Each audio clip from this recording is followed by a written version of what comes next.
want to know how to get started as a consultant.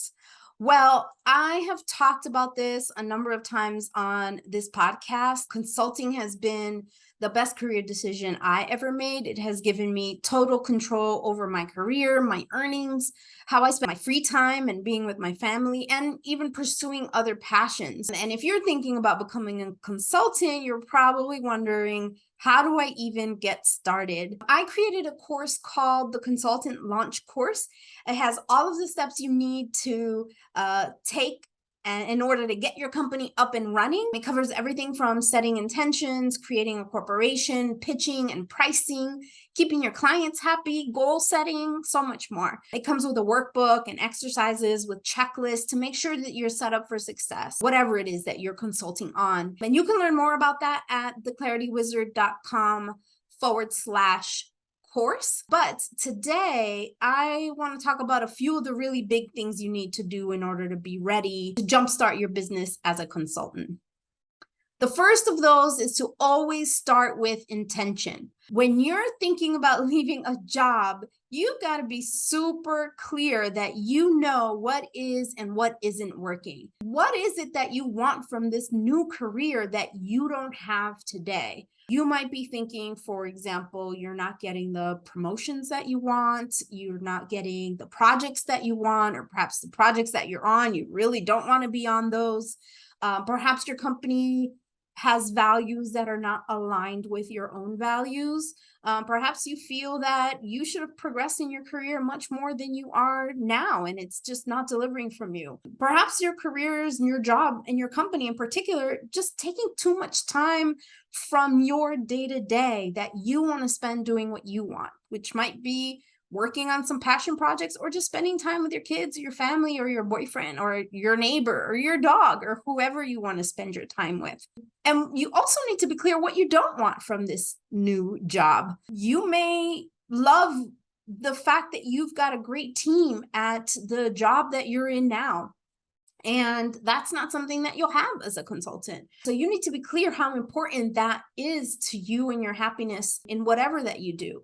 Perhaps you love the extras that you get from work, right? There's a lot of work trips at wonderful hotels and restaurants. There's not going to be anybody paying for that anymore when you're a consultant, and perhaps that's super important to you. Or perhaps the industry that you're in is really important to you. You may be working in healthcare or in tech or somewhere where you know that that is critical to what your passions are and how you feel you can best contribute to the world. So understanding that and being really clear about what I don't like and what I do like, what I don't want and what I do want out of what comes next is a really important step to make sure that you're going into something that's going to deliver for you.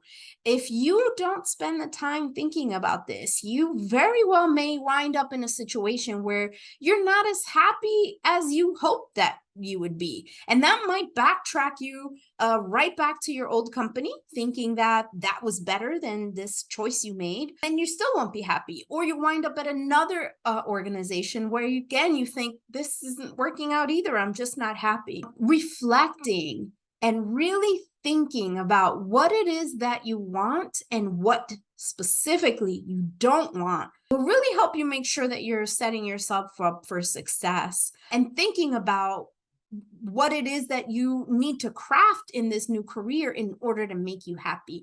In the course, we go through several exercises that really help to articulate your why. Why are you doing this, and what you do and don't want? You want to spend the time doing that, whether you have those exercises or not, just to make sure you're starting from the right point.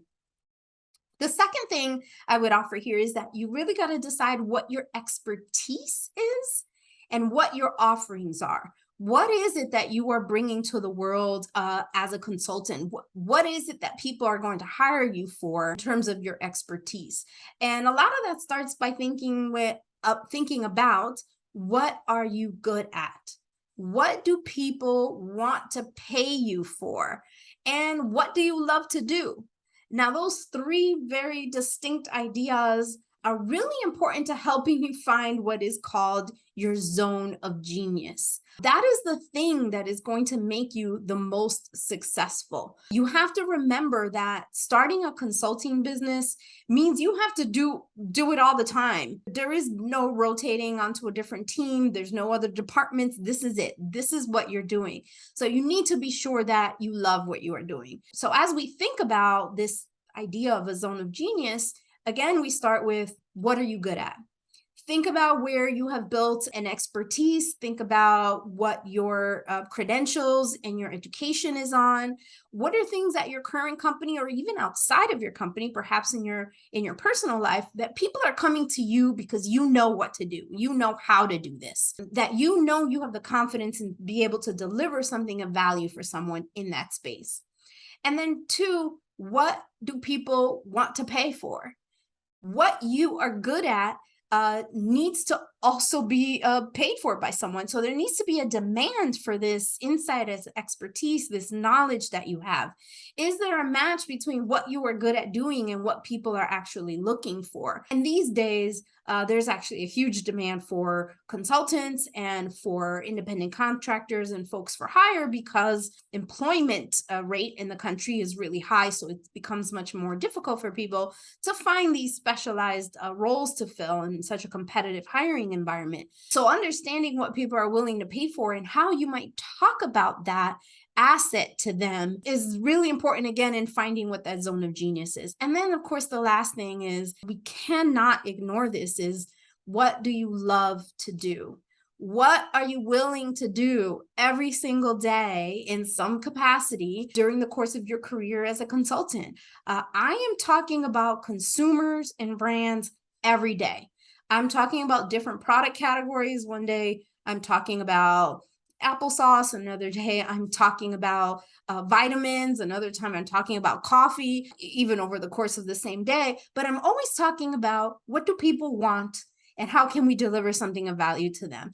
And I love talking about that. I love trying to figure out how to bring something of value to someone that will connect them to a brand. So what is that thing for you that you love? Lucky for me, I'm good at doing that, and people want to pay for that kind of work and that kind of expertise. So you need to find that space for yourself as well, to really understand what it is that you are bringing to the world, that they'd be willing to do that for you. Now, there is a zone of genius exercise in the course that is really helpful to get you thinking more about this, but you can find zone of genius exercises online across the internet. So spend some time thinking about that and figuring out what your zone of genius is. The last thing, the next big thing I have for you, is really creating the company. Once you figure out who you are and what you want to offer to the world, and you're really clear about what this business is doing and not doing for you and your intentions, the next thing is to come up with a company. And here we just have a bunch of tactics and deliverables that we have to get done in order to get up and running.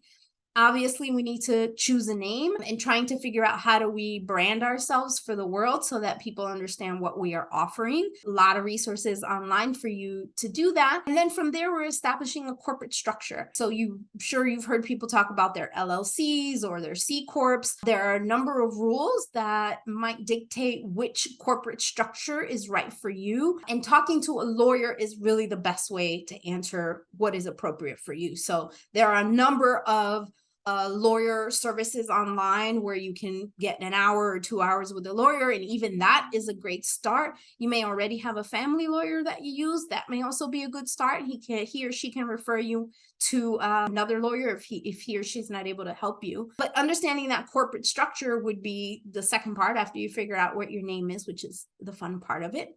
And then the third is to get time with an accountant and figure out what tax implications there are. You would be surprised how quickly taxes will add up when you first start consulting, and know that the minute you take your first client, you are already creating a taxable income as a business owner. So get in front of an accountant as soon as possible to talk about the type of work that you're looking to do, how you're going to structure your business, and really any questions that you might have related to your financial lives for you and your family, so that doesn't really surprise you later. Because again, taxes can be intense when you're not prepared for those. And when you go in to talk to a lawyer or an accountant, make sure that you're prepared with a list of questions to ask them. There are probably a million that you can think of. And in the course, we do provide a checklist that's really helpful. It's a checklist of things to ask an accountant or a lawyer, but we also have checklists of other things that you need to get done with your business in order to be up and running. Obviously, I'm just counting here some of the key components, the really necessary bare bones, but there's all kinds of stuff that also needs to happen. Business insurance, setting up bank accounts, and figuring out how you price your products, and so many other things, right? And so that course really provides a nice checklist for all of the steps that you need to take to get there. And then, of course, the last but not least is we got to go and get some clients. That would be the next big chunk of getting ourselves ready to be consultants. So the easiest way to start with who you know. Go to ex-colleagues, talk to employers, prior employers, talk to your friends, your neighbors, people in your bridge group, if that's something you do. Really anyone who's willing to listen about your new venture, and tell them what you're doing. Tell them that you're going out into this new opportunity for yourself. Tell them the reasons why, and tell them what your expertise is and what you bring to the table, and ask for referrals. If there's someone you know that might be interested in using my services, please send them my way. The hardest thing about starting is getting that first client. So if you can expedite the process and get that first client, you will have built up a bunch of confidence and the ball starts rolling from there. So it's really about getting out there and talking to the people in your inner circle to help get that ball rolling and find your way into your first client. After that, things start to really fall into place and it feels much easier. Now, as I said, there's so much more to starting a consulting business than the few things that I covered here. There's only so much I can give you in this short time in a podcast. But again, the course goes into so much more depth and covers a lot more topics that can really give you the confidence to be ready to make that leap. So if you are interested in learning more, please check out the claritywizard.com/course. And I really hope that this beginning list at least gives you an idea of some of the big steps that you need to take. And I wish you luck in that endeavor.